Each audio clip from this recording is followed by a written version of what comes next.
I want to show you the way that I paint a portrait. In this case, a brief portrait sketch. It's a bit different from much of what you've seen perhaps in other demo videos of portraits being painted. I don't start with a careful drawing and then start filling it in with paint. I don't do any drawing at all in the beginning. I just use paint in a big, loose way, very free approach, and then refine it down as I go through the process, much like a sculptor would do with a lump of clay.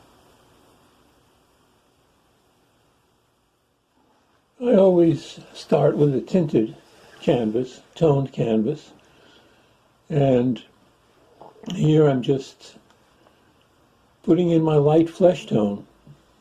No drawing, no lines, just masses.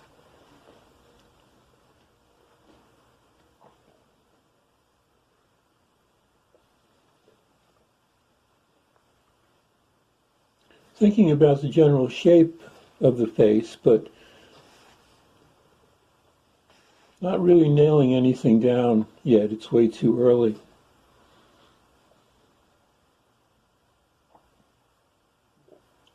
That's about where the chin might be. I'm just taking a chance there. We'll see what happens. Can always be adjusted. It's only paint.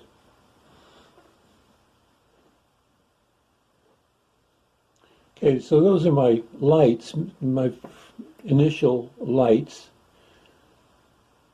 Now I'm going to draw a little bit with the brush, try to get the edge of that cheek with my darkest dark. And that dark in the video looks like black, but it's not. I don't use black. What looks like black in the video is a mixture of French ultramarine blue and burnt sienna.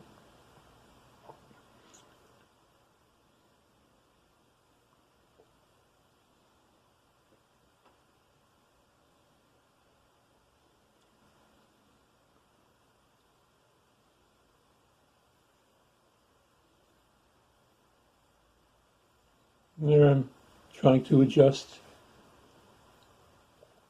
that fullness of the cheek again, back and forth between the light and the dark, and try to get a sense of shape and structure to that side of the face. And not staying too long on that side of the face, coming over to the other side to get an idea of the whole shape. This is very important in the beginning.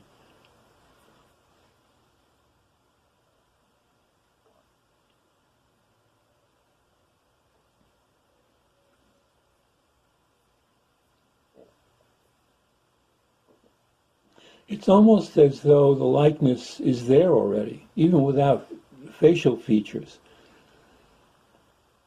because of the shape of the face. If we see a friend from a block away, we don't see her eyes and nose and mouth very clearly, but we do see the shape of the face. And that really is what allows us to identify her. Broadly indicating an eye, not trying to draw an eye, just putting in some values and shapes, which may be right, may not be. But because I'm not being so definite at the beginning of the painting, they're very easy to change and adjust as we go through the process.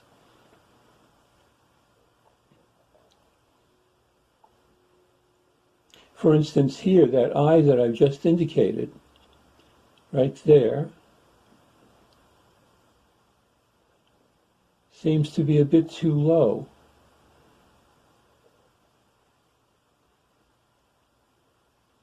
And you'll see as we go through the various stages of the portrait how I bring that eye up, thinking about the distance between that eye and the tip of the nose. There should be more distance. Her nose is a bit longer than it looks on that side. It looks like the right length if we look at the eye on our left, her right eye.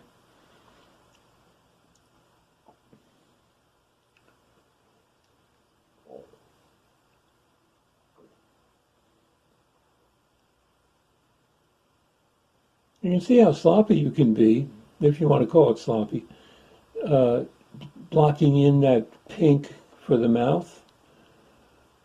It's not defined on its edges at first. Here I'm bringing in some middle darks just to give it a little more structure. But I know that I'm going to be painting around that mouth, like right there. And so that initial roughness of edge to that pink shape for the mouth didn't matter. Now we'll do some modeling as the face goes around into shadow.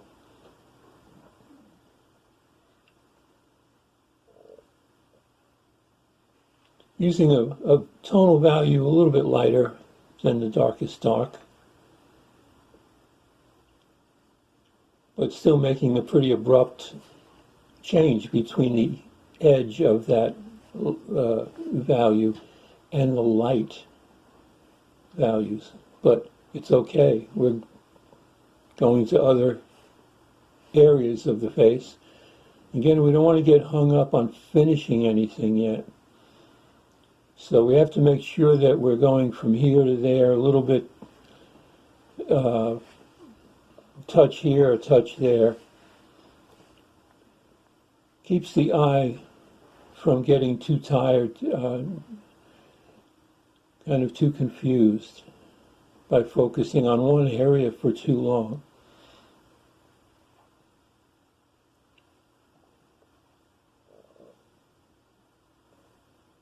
More drawing with the brush. And now reinforcing my darks. But just that one swipe for the eye. Broadly indicating the eye, the iris of the eye.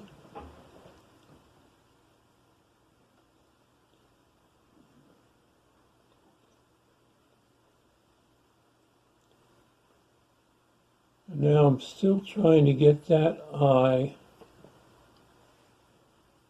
to go up to where it belongs. Still not there yet.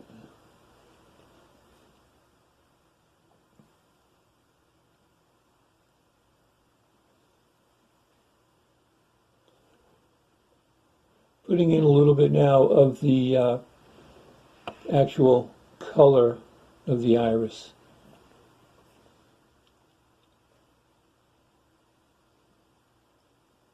Going back down to the mouth. You saw that I just did two touches, one on each eye, and then a touch or two around the mouth. Now, another one to get the proper distance between the tip of the nose and the top of the mouth.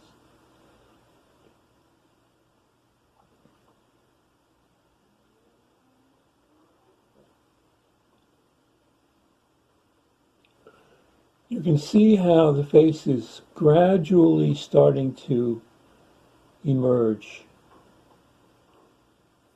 Some nice lights on the forehead.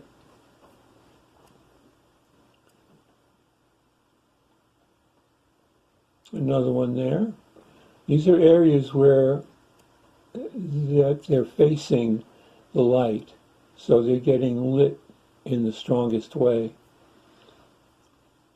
All these little planes on the face that are angled toward the light. There's another one.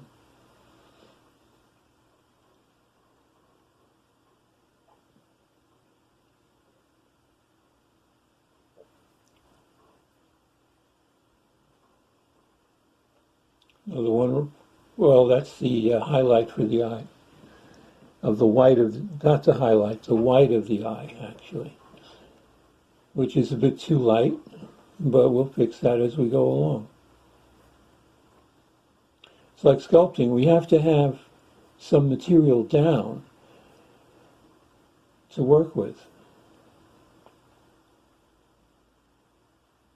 And then we can start changing the shape. And obviously with painting, also the color and the value.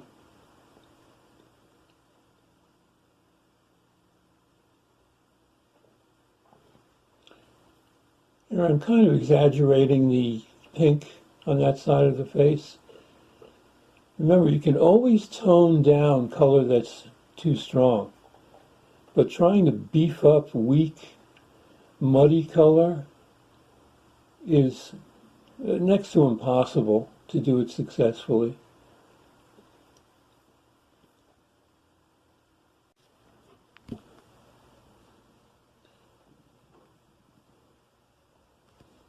Some darker values. You saw how I put in those lights, like the one on the forehead, which was very light. And when you do that, you need to balance that in a way by looking for values on the other side of the spectrum, your darker values, your middle darks and your middle darks. You're not looking yet, except in that initial framing out of the face, you're not looking for your darkest darks quite yet. Well, and some touches of your darkest darks in the eyes too.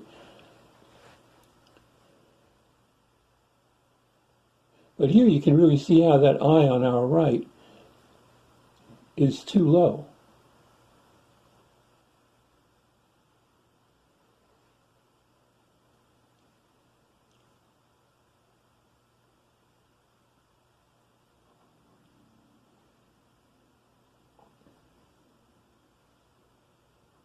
I'm continuing here to work away from the lights on the areas of the face that are in shadow or going around into shadow.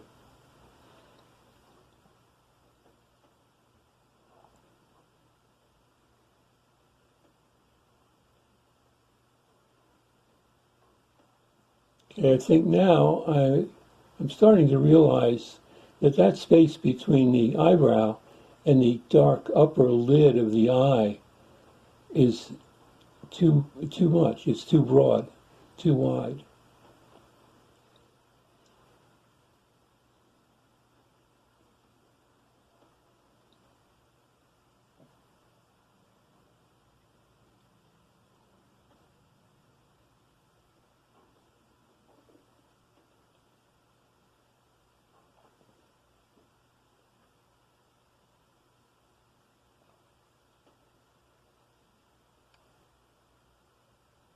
I'm getting a little more precise now with my distances. And by that I mean the distance from the eye down to the tip of the nose to the upper lip, committing myself a little bit more.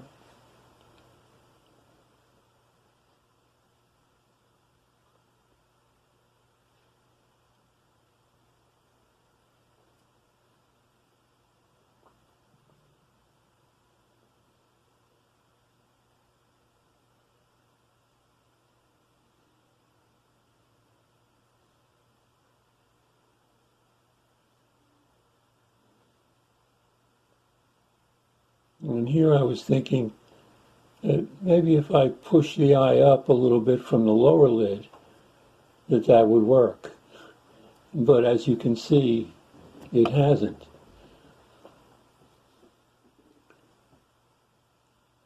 But for the time being, I left it to go to the forehead to do a little more color definition and opposition. You can see that orangey kind of tone that I put in up there between the eyebrows, just above the eyebrows, is quite a contrast in temperature to the cool value just above it, which meets the dark of the hairline. And that's what we want. Again, a play of warm and cool. That's what I've really kept in mind throughout this painting. And I try to keep in mind in any painting that I'm doing.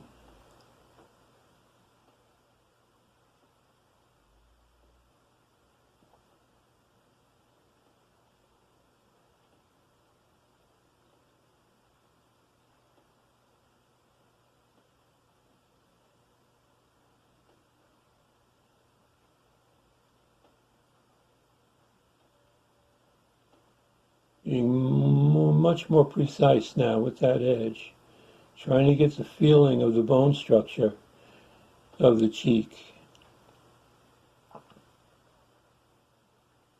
And then the ear, which you can do in like 2 swipes in this kind of a portrait sketch. Oops. Some muddy color here. Because the brush wasn't clean enough. And now that all looks too yellow, doesn't it? But have I ruined the painting by doing that? Not at all. Remember, again, it's only paint. So if you see something that's not working, just either, if the paint is fairly thick, you might need to wipe it off the canvas.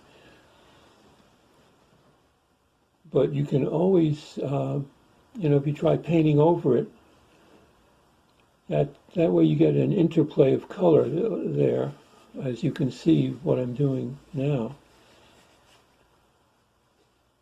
The orange is offset by the pink and some of these lighter values.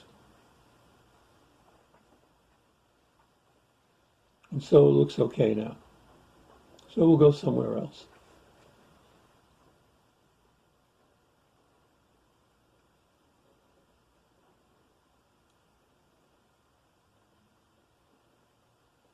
Shaping the mouth by not drawing an outline around it, but by painting masses, small masses, sometimes a very small touch, to shape the mouth. That way we get a play of color into color on the edge, and we don't make a hard edge. Remember that the eyes and the mouth are constantly in motion in real life. And we don't want to paint them in too hard and set a manner. We want to always try to get the feeling of them moving, that the subject is ready to speak, ready to blink, or having just spoken, or having just blinked.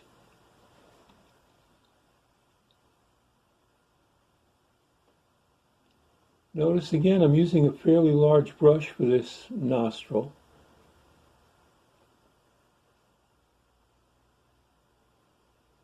And I'm trying to move the eye up again from underneath.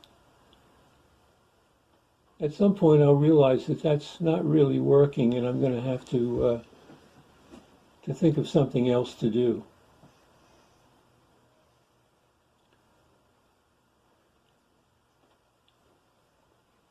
That helped a bit, moved the bottom edge of the iris up, but now,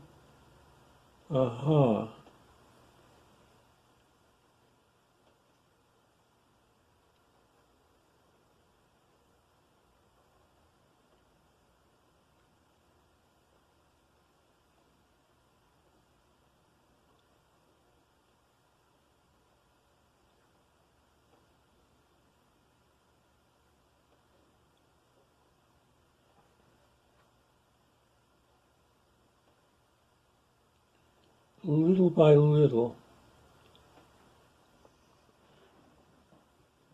Another way to deal with that eye would have been to just wipe it out and lay down again as we did in the beginning, a foundation of basic flesh tone, and then redraw it. But this seems to be working, so I'm sticking with it.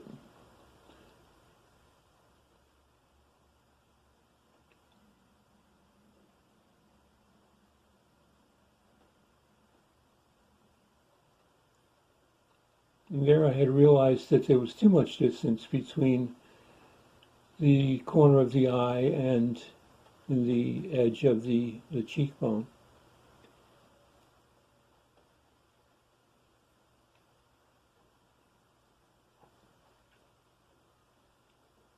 Remember, no drawing, no lines.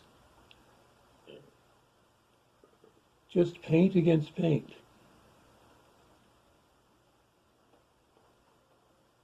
There I'm bringing that eye down a little bit.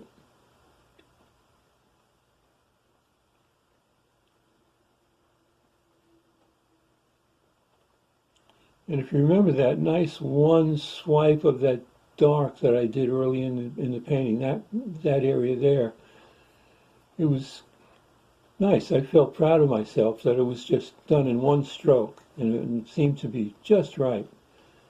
But it wasn't just right. It needed to be changed.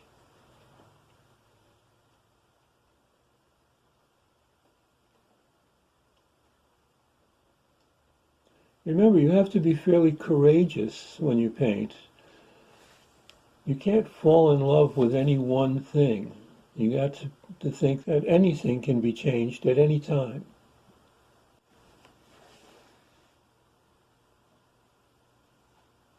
Trying to match the tilt of the mouth to the tilt of the eyes, more or less.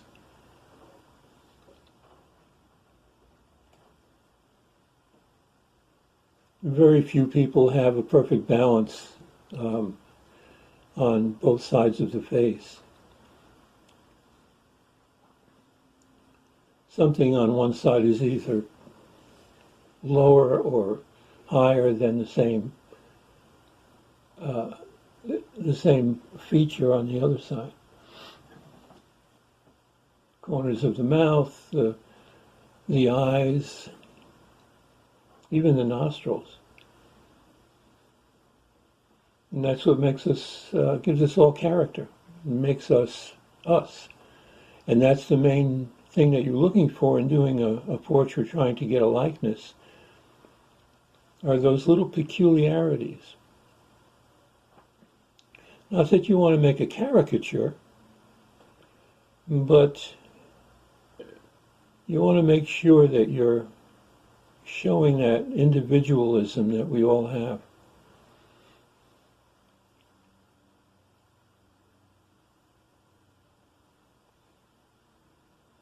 Still using big brushes here for indicating these things.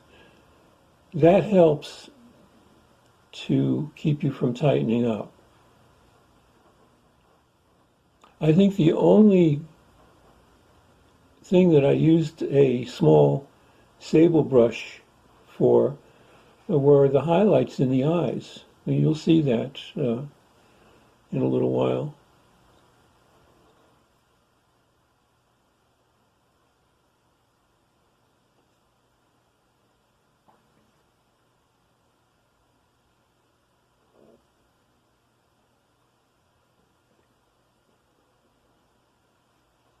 Another good thing to remember is that you can only handle one side of an edge at a time.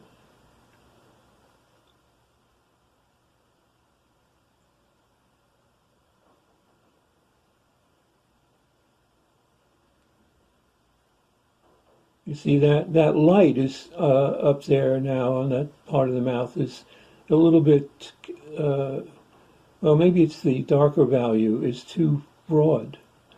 Doesn't look natural enough. So there we go. So I just fixed that edge.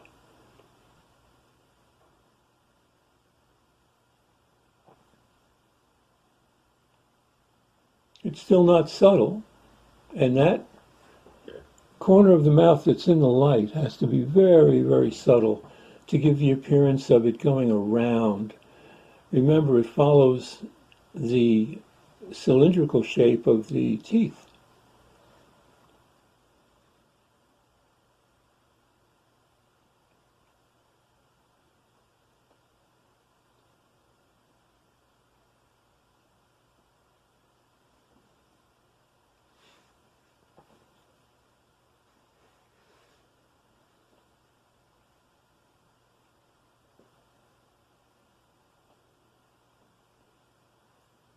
Trying to keep the mouth as broadly handled as I can. Remember that sense of implying motion or movement in the mouth and the eyes. A little more pink in the chin there.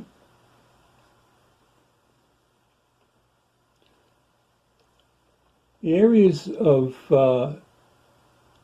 the body, not just of the face, where there is more fat, tend to be warmer in color, pinker or more leaning toward the warm colors like red and orange. And the areas where the skin is thin, closely allied to the bone beneath it, those are the cooler areas of the flesh tones. Here I'm working on that subtle gradation on the shadow side of the face and between that lighter value and then going around into shadow. It's very tricky. You have to be always on the lookout for the shapes and the best way to make that go around without blending. Try to lay in strips of values.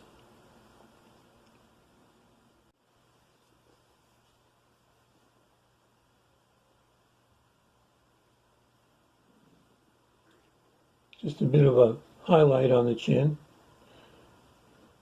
for that area of the chin where it's going around, and there's a little bit of a plane there that's directly facing the light. And now we'll do the transition on the nose.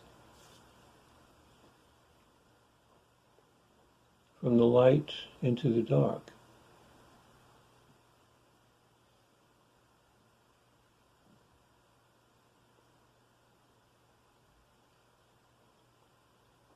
And then that little subtle area coming off the nose into the cheek.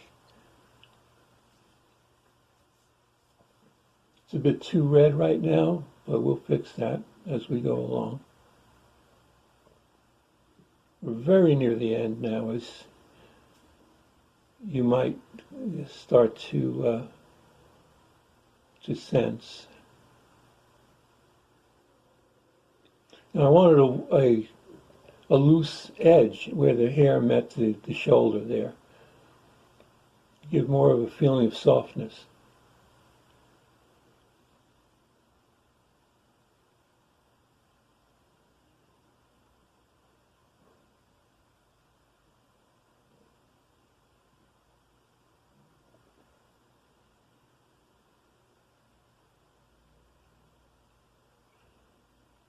Oh, now we're putting the highlights in.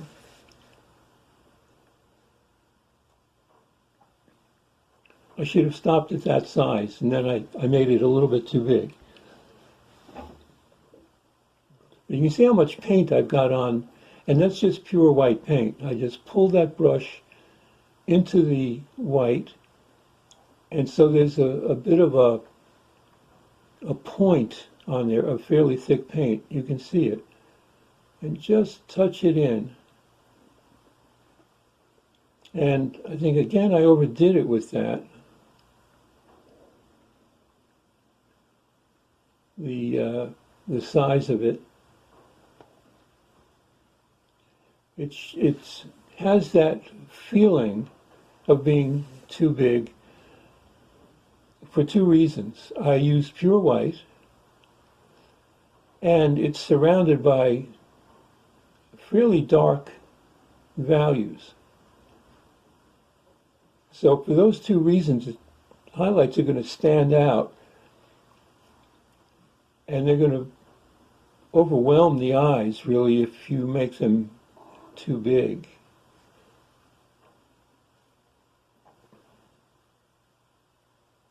And now I'm putting in the pupils.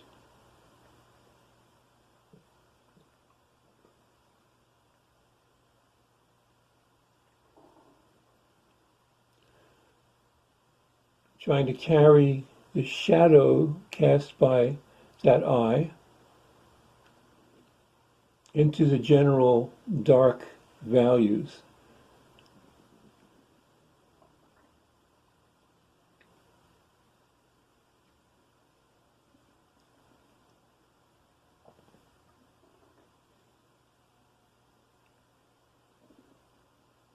Bringing the edge of the hair up a little bit higher, making it more full.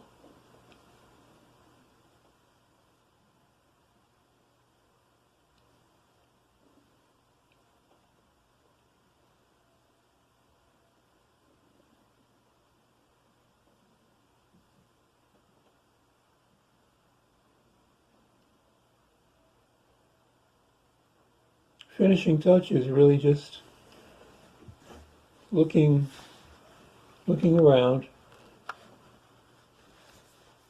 not looking for trouble, but just trying to really be slow and careful. As I suppose we have been through this whole process. We've made haste slowly. I'm going to leave the hair the way it is, just as a few lines, without filling it in with tone and color. Because the main thing about this demonstration has been the face, how I go about painting a face in the simplest way that I know how.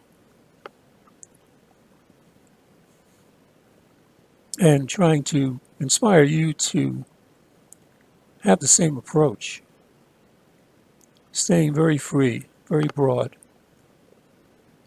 Make the big aspects accurate as you can make them, but handle the paint in a free, loose way as much as you can. This is about as far as I want to take this. Another touch should do it.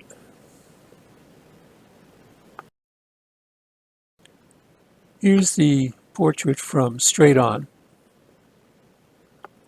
without the distortions that happened during the video where I had to set the camera on an angle.